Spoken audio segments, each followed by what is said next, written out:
So how to conduct phonic instruction? So develop general concept of alphabetic reading and with simultaneous inclusion of the writing activity as a necessary component in the development of reading concept. Do this by A. Showing each letter in order one phonetic value.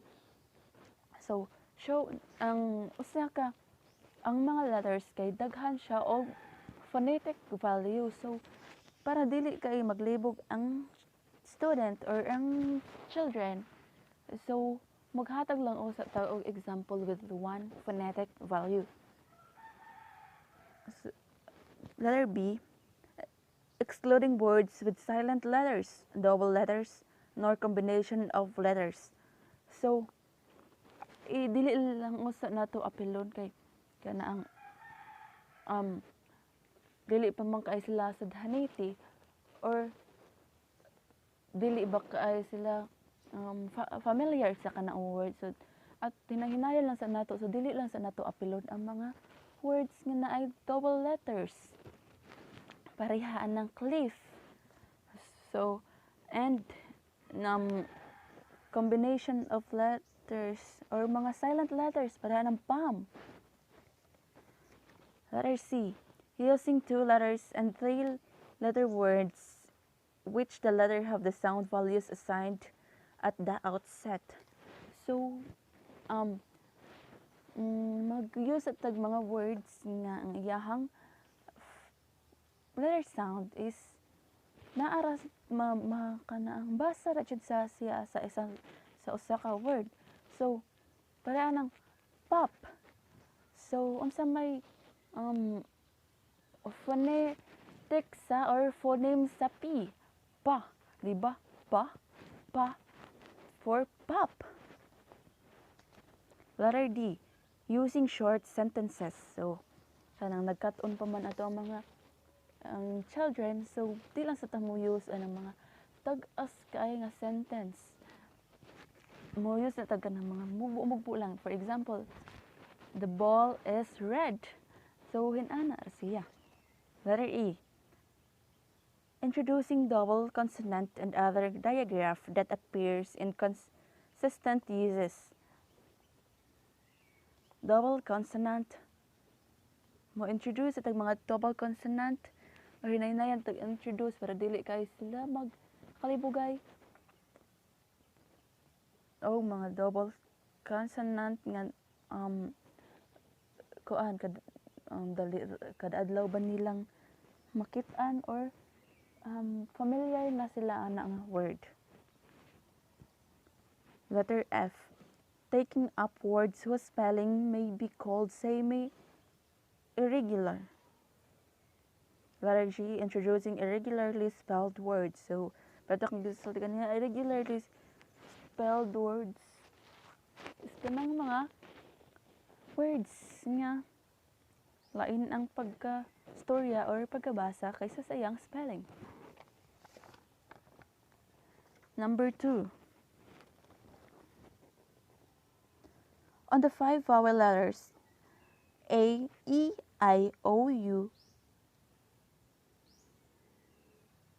and perhaps 17 consonant letters P, B, T, D, C, and so on and so forth would be used, each with only one sound value.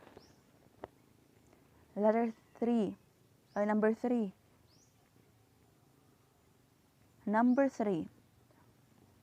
2-letter and 3-letter words referring to familiar or easily explained concept would be composed from the above material and divided into 5 groups according to the vowel letter involved, like the sample shown below.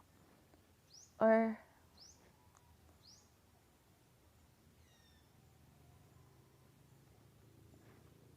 for example, di ba naantay 5 vowel letters. So, ato na sila ikuan o hatagan na sila mga words or mga example nga words. Para sa letter A, natay pan, bat. Letter E, pen, bet. Letter I, pin, bean. Letter O, pot, bug. Letter U, bun, bug. So number 4, compose short phrases and sentences referring to familiar concept with the above type of words.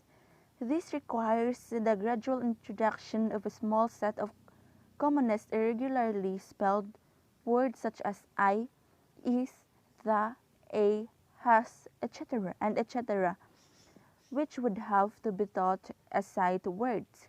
For example, the red hen, the bad cat, I am big, not had a bat, the big dog, the fat pig, Ted is not big.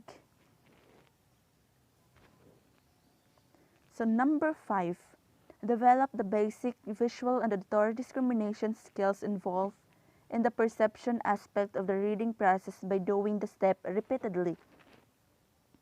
Number 6, develop ability and fluently to read and write.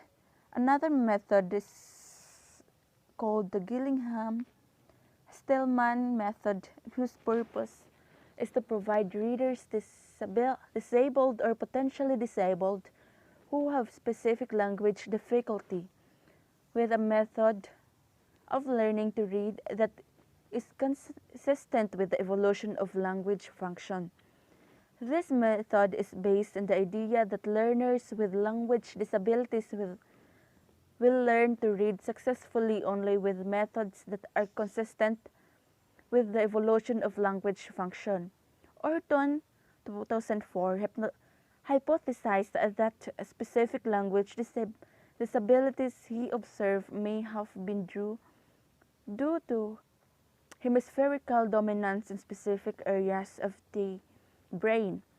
He relates certain instances of reading disabilities to difficulties students might potentially have when reading or when dealing with consistencies that result mixed dominance. Mirror writing and reversal seems to be evidence of these difficulties. So Gillingham and Stillman claim that their methods provide phonetic method consistent with the evolution of language function. This method engage learners using only this, and the best teacher to use the method are those familiar with traditional reading and spelling instruction.